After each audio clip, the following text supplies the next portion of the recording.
Dun dun dun dun dun dun dun dun dun dun dun dun dun dun. Whoosh.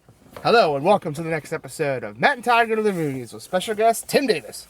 This is the podcast where all three of us went and saw a movie at our local Regal cinema, and now we're parked in the scary corner of the parking lot in Matt's Honda Pilot, and we're going to talk about such things as: should you see this movie? Should you not see this movie? Should you snack during it? Should you hold off? Should you take a nap? Maybe, I don't know. Should you wait for streaming? Do you have to see it in theaters? All of those crazy things we'll try to address, or maybe we'll address none of them. I don't know. I am Todd Domer. And I'm Matt Malloy, and yeah, let's just close up the podcast. Let's not talk about anything tonight. No, we'll never do that. No. Swerve. Yes. Well, I think it should be clear to most listeners that we saw the latest in the Indiana Jones franchise universe tonight. Indiana Jones and the Dial of Destiny. It has another name in the movie too, but I won't pretend to try and pronounce that or remember it. But yeah, so we saw that. There's plenty of dun-dun-dun-duns in it. The apothecary? No, the apothecary. Pocketeer, I think. Something like that. Close to that. Archimedes made it. Archaeopteryx. No, that's something else. When you see the movie, you know what we're talking about. Yeah. It's a historical thing. Cool. Well, anyway, we saw it. There's some people in it, you know. Some people you'd expect, some people you might not expect. Tim, tell us all about it. I mean, we have to start with the man himself, 80-year-old Harrison Ford. Yes. Still kicking it as Indiana Jones. Also returning and as John Rhys Davies as Sala, his friend from Raiders of the Lost Ark, and I think was he in Temple of Doom too? No, he was in Crusade. Yes, Last Crusade. Yeah. And then so we have never seen anyone from Temple of Doom ever again. That's what I thought. Yeah. Unfortunately. Yeah, and then new to the franchise but recognizable, Mads Mikkelsen is the villain of this, a Nazi doctor or scientist. Something. And he was in, famously, and of course, he was the villain in Casino Royale. He was also the villain in Doctor Strange, and he was also in Rogue One.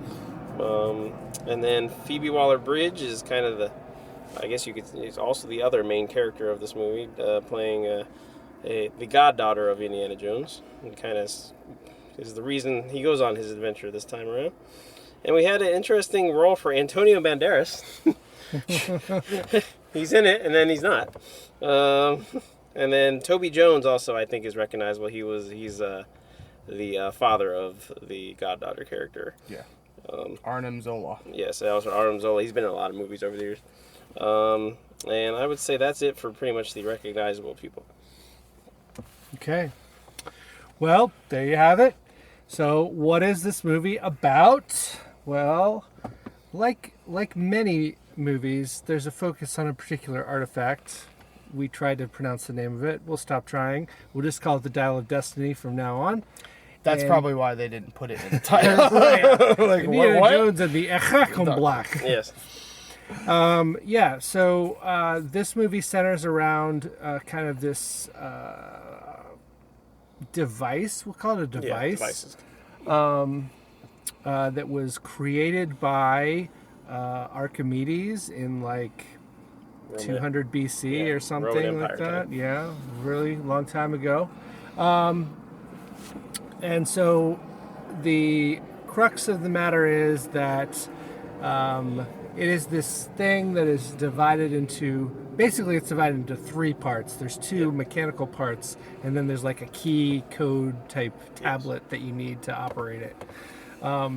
So the movie is really centered around people searching for different pieces, getting them stolen, someone else getting them back. Hijinks ensues. Right, Yeah. Many hijinks.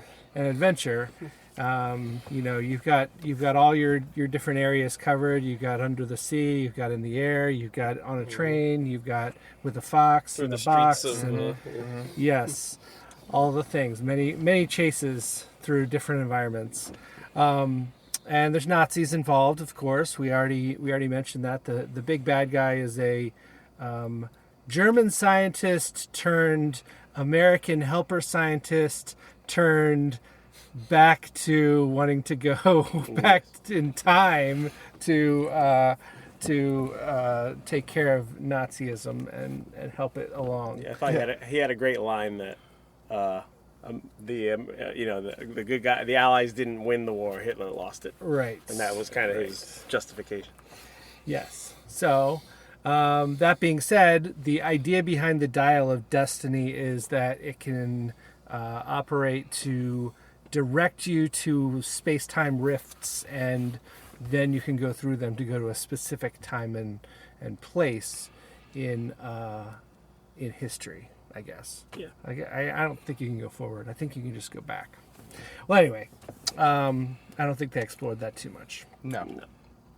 So, most of the movie is, like I said, different people getting control of different pieces, and then finally at the end we get it paid off, and we do some time traveling, and that's kind of where the climax of the movie takes place, is in a different time, which I won't tell you which time, but it does happen not in present day. Well, present day in this movie is, I guess, 1944 or 46. No, present day. No, it was they had just 69. landed on the moon. Sorry. Right. There was one part that was, I guess, in 44, right? Yes. The beginning of the movie is a flashback. Okay, right. In 44. Yes. To set up this. Yes. So 69, the astronauts and so on and so forth are just coming back from adventures. So anyway, that's basically the movie. I mean, there's other characters involved and other motivations, but the main premise of this movie is we've got a device in pieces. We need to get the pieces, and then we need to travel through time. And on the way, we're gonna have lots of fights and chases and underwater and overland. And down on his luck, Indy, who has kind of had some life thrown at him in the since we've last 10 seen years. Yes. The Christmas Skull, however long it's been. Yes. So that's where I'm going to leave it. And Todd, I'll ask you for your gut reaction now at this time to Indiana Jones and the Dial of Destiny. I will give it right now. So I want to start by saying that I think I like this movie. But I want to get the bad things that I didn't like out of the way. Okay. First and foremost, I did not dig the opening because it used the deep fake stuff once again that we've seen in other movies recently, and at times it looked horrible. It just was. At times it looks okay, like passable, and then at times it was like, wow, that looks real bad.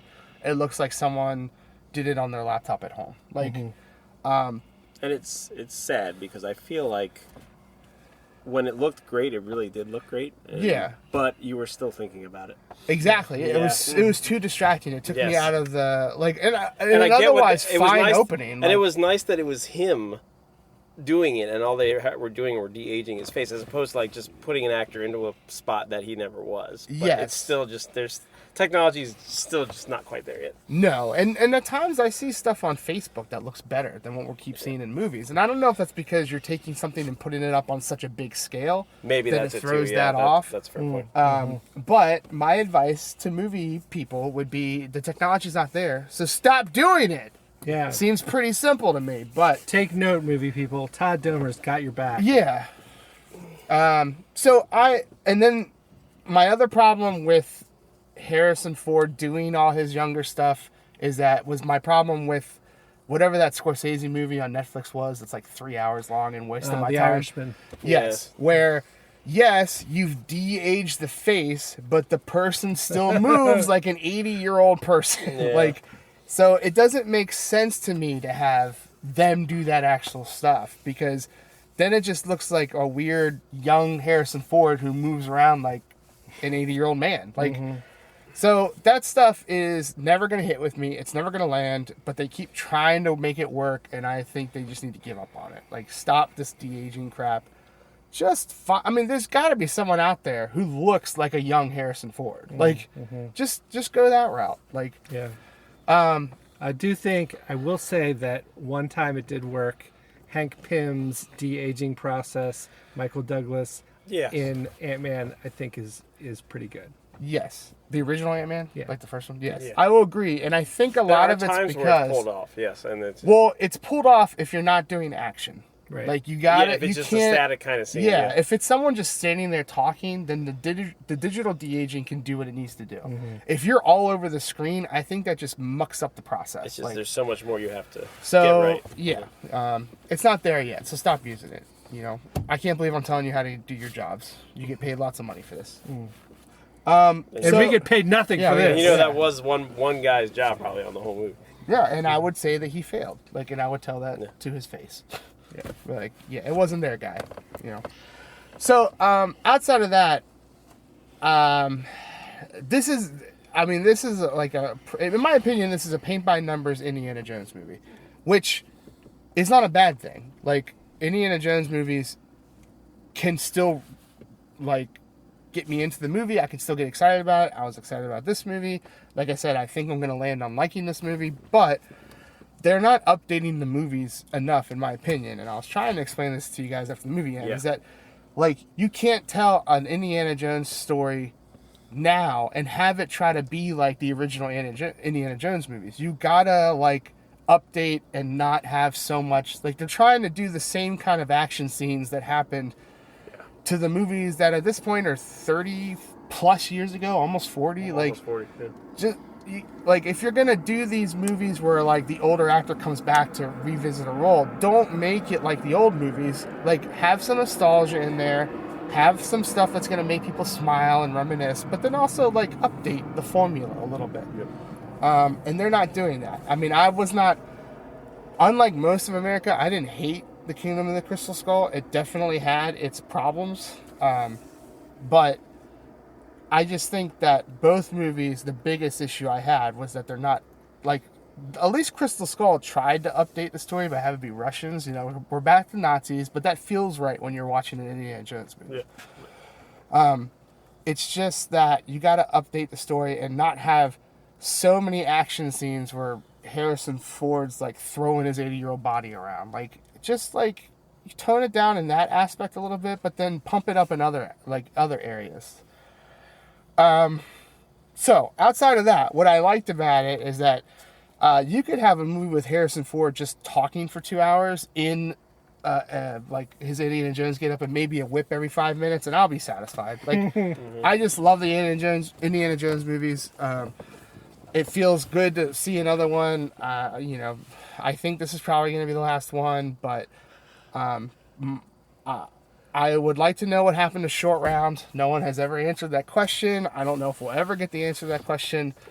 But outside of the Short Round stuff, this one does a nice job of just having some nostalgia and Easter eggs. They recreate scenes from other movies that, like, you know, are played in such a good way, I think. Like, it wasn't like... Every time they dropped an Easter egg, it wasn't so much like, oh, they said that or they talked about it. It just felt nice. It was like, oh, such a nice nod to what came before it. Harrison Ford was great to me. Like, I think people can easily, you know, make fun of him because as an older man, he gets into this grumbly low voice. Like, but it fits. Like, yeah. And I love the update of his story from the last movie to this movie. Like, I like that they explained what happened to Shia. I like that they explained Marion. I like that they touched on almost everything except for Short Round. Like, they touch on everything, where his life's at, why his life is where it's at, all this kind of stuff. And I enjoyed that part of it. The story itself, you know, you got Nazis, you got some form of mystical artifact. Like, you have a stubborn Indiana Jones, you have a plucky younger person. Like, you got all the things you need for a nice little adventure. And I think it is a nice little adventure. Some drawbacks for sure. I enjoyed myself. I can always get down on an Indiana Jones movie. And I mean, I guess I'm going to land on, sure, go see this movie. I don't think there's any real reason not to. Like, unless you didn't like the Indiana Jones movies, then it's like, okay, this one's probably not for you then. But, you know, should you see it in theater? There's some stuff that probably looked good in the theater, but I don't know if this is like an absolute must-see in the theater. Like, if you want the full experience, yes, you need to go to the theater. You get the booming orchestra, you get the wide sprawl, big sprawling sets and on location shoots that look really good and stuff like that. So that stuff's not going to carry over, in my opinion, to smaller screen super well. But if you don't care about that kind of stuff, then it's hard for me to say, like, you got to see this movie in the theaters. So yeah, I'm going to leave it there. I liked it. There was stuff not to like. I think it was a step in the right direction from Crystal Skull. I don't think it necessarily captures the magic of the original movies. It tries to. It goes for it.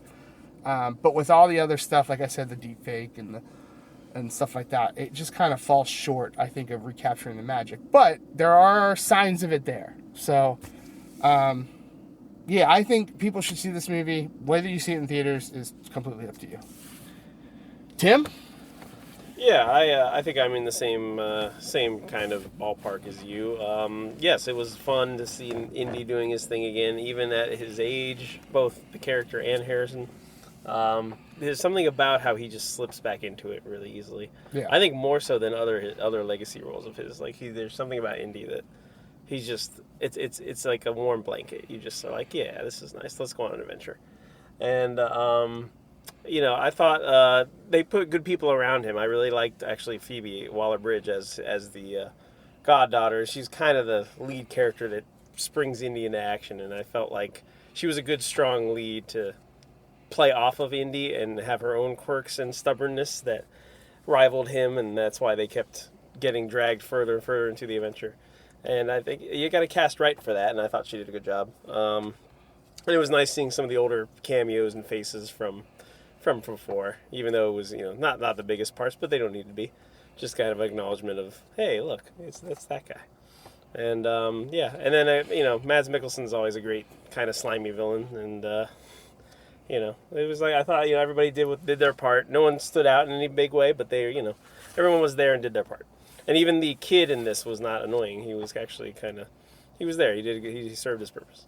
And, so I think overall, yeah, some of the chase scenes were a little more digitally enhanced at times, I noticed, and it's maybe not as practical as they used to be because, again, the age involved and the risks involved, but it's still thrilling and still fun, and you expect chase scenes from Indiana Jones movies. That's kind of what they do.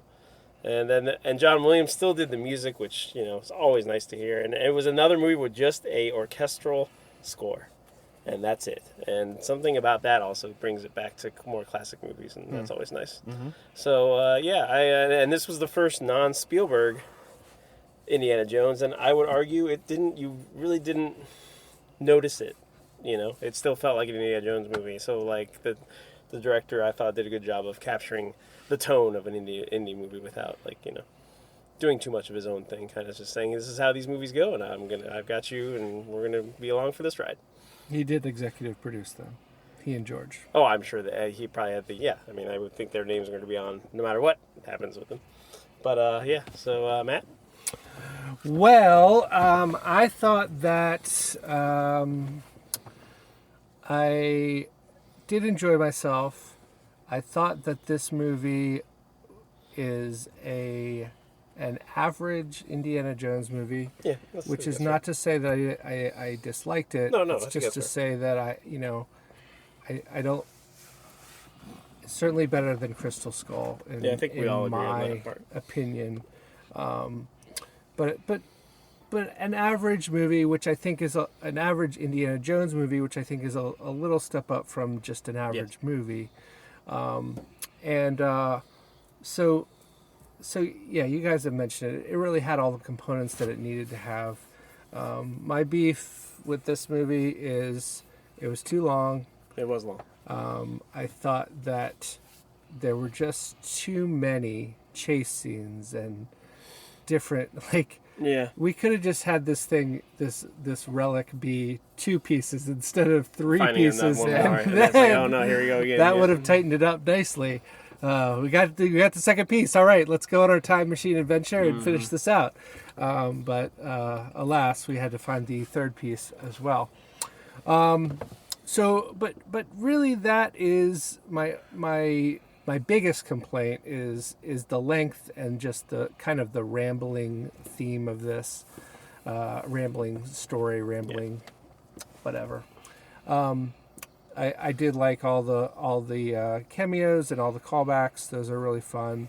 And I would say, if you've seen Indiana Jones movies, you kind of have to watch this one. I mean, this is going to be it. Harrison Ford's not going to make another movie at 85. Whatever he's at. to do a little more closeout, unless it's a short round spin-off and he's just a cameo in it. Now we're talking. There we go. Yeah. So I'd say see this movie, unless like Todd said, you're not really a fan of these types of movies, because it is one of these types of movies. Definitely. Indiana Jones movies. But I enjoyed myself. Came out feeling okay, and I would say go see it. Fair enough. So, well, for an Indiana Jones movie, there's only one rating system that I can come up with. Whoopsh. No. ooh, How many booming punch sound effects? Yes, thank you. Yeah. Would you give this movie? I was about to say it hadn't been mentioned yet. I'm glad that they were back. I think they toned it down from the other movies, but it was still it's there, but it's still one hit so, punches on everybody. Yeah. Like there were times where like I was waiting for people to punch people because I was like, did they tone that down a little bit? No. And I was like, you know what? I think they did. The sound effect itself. I think they toned down a little but bit. there were plenty of punches. There's plenty of that kind of stuff. And that was a little disappointing to me. I was like, why not just keep in the... Like, why do you feel that you need to update the sound effect? Yeah, it's there. That's such a classic... They already did all the hard work to capture it. So, 0 being the worst, because then you got no punch sound effects. And Bad guys are still on your what's tail. happening? You're throwing punches and there's no sound. Does it really even count? what is this, Rocky 1? 5 being the best, because then you're just throwing out a couple of haymakers and having yourself a good time. So, trail of bad guys behind you. Well, I am, like I said, I think this is an average Indiana Jones movie, but a little bit above average when compared to other movies. And you get the nostalgia train rolling right along with you. So that's going to bump it up to 2.9 for me. That's nice. 2.9. What do we call it? Booming punch sound effects. Yes. Okay. 2.9 Tim? of those. And I am right in that camp as well. Like you said, it's better than the average movie, and while not a high entry in the franchise, but still a worthy one, I'll go 2.7. 2.7. Even though I think I'm the one that said the most negatives about it, I think I'm a little higher than you guys. That's fine. And I think it's because I loved how they did the callbacks and the Easter eggs. Yes. It was definitely a tribute. There's a little... Love letter. Yeah. The movies today don't do that stuff well. It's not nuanced enough. Like, if you watch a Marvel movie... There's like 50 million Easter eggs that you got to pause the movie at a certain point to look at the little speck in the background. That's like, isn't that cool? Yeah. No, it's not cool because I couldn't see it in the movie. Like, but this one has great scenes callback. I loved the ending scene. It's a super great callback to the first movie. Yes, actually, I agree with that. And from even my like negatives from like an action standpoint and stuff like that. I mean. You really do get sucked into this movie like an Indiana Jones movie. Like I think the biggest negative is they tried to make an Indiana Jones movie without adjusting the formula for age. But I had a good time. I endorsed the movie. I think people should see it. I'm at a 3.1. Okay. Yeah. 3.1. I honestly think, and I think this is probably why I rate it higher. I think the old man Harrison Ford coming back to do the last two movies is, besides Stallone coming back to do Rocky in the later movies, I think has been the best, older return to the younger role type stuff. Because it feels like magic when you see him doing it. Like, and, After that's all nice. These years. Yeah, I mean... And I also think Harrison Ford is an incredible actor. And I think there are scenes in this movie where, he's delivering dialogue. And I think he does some monologues better than most of Hollywood could do at this point. Like, I think I think that's just being an older actor and not, going through movies nowadays, like we talk about this a lot. A lot of movies nowadays don't let stuff time to breathe. They don't have they don't stay still in a moment for you to soak up what's happening. It's just cut, fast. And this movie has that too. It's chase scenes and action scenes, but then the serious parts are slowed down. The acting is there, and I an old dig movie like that yeah. too. Yes. I agree. So 3.1. Okay. I think that's a good point to underline. I think Harrison Ford now, I think he's one of these actors that with age, his gravitas is even stronger, if that makes sense. Like you feel his character even more because of the way he acts now is almost like a guy who's been through it, and you want to see what he's up to and what he's thinking about. Well, and I there's in serious scenes, and it's just not how younger actors do it nowadays, but in serious scenes where maybe like the actor is supposed to get a little choked up or whatever, the older actors understand that you don't have to force the single tear down your face to capture that moment. Right. He did a great scene where he's talking about where his life is right now and all the stuff that's happening. I'm not going to ruin it, but the only thing he really does, the eyes get a little watery, but his voice quivers at times. That was really good. And it's just like, and that's the tell of a great actor. And he kind of stares into space a little bit, but not in a like he's out of the scene way, but just that like he's just... Yeah, it wasn't like he's before lost in the moment scene starts, he's not like hit me with the eye drops because I want my tears rolling down or whatever. Right. Like, which is what happens nowadays all the time for serious crying scenes or whatever. Right. So, yeah. I think that's worth pointing out for sure. Yeah. All right. Any other last thoughts before we wrap up? I need to know what happens in short round. Okay. To be continued. Noted. All right. Well, then that is going to wrap it up for this episode of Matt and Todd Go to the Movies, where we review the movie Indiana Jones and the Dial of Destiny. And we gave it an average rating of 2.9 booming fist sound effects out of 5, which is above average. And I think generally we recommend you see this, especially if you have really any investment in the Indiana Jones saga at all. You should see this one because it's likely the closeout. So that is that, and we thank you for listening, downloading, subscribing. Please continue to do those things and keeping our little podcast happy. We will see you next time. Da da da Da da da da da da da da.